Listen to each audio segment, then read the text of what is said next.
Wait a minute, sweetheart. Wait a minute. See how they flip over at the top? Yes. Those are bell ears.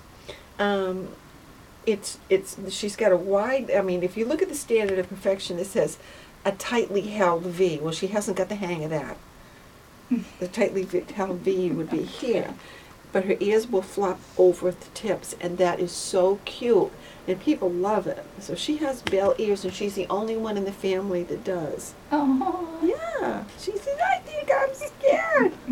I do. I think I'm so scared. Hi. Look what they're doing to me. It's just awful. I'm such a big girl. She is so sweet. She is. It's only what? So she's called days. Yeah. She's called a broken black. Yes. Yes, this is correct. And she's currently starring on the show table as a working standard. Oh, really? Which that means is she can be shown competitively, but she's not allowed to win any prizes, which would be recognizable yet.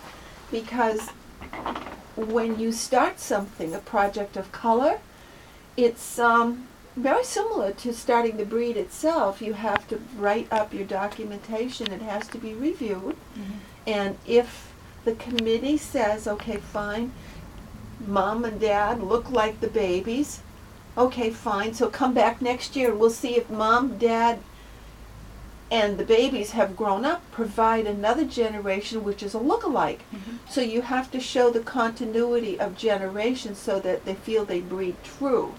And now you have to show other people are interested in what you're doing. It's not just for you. Right. So the color pattern was actually developed in the 80s when I did the giant angora. Oh. And it's one of these things where if you don't stick with the project, you lose, because you have 5 years to achieve 3 successes. If within those 5 years you don't achieve them, the project is dead. You're out of the loop. Somebody else can start a new project with the same idea, Mm-hmm. and that's been happening for 20 years.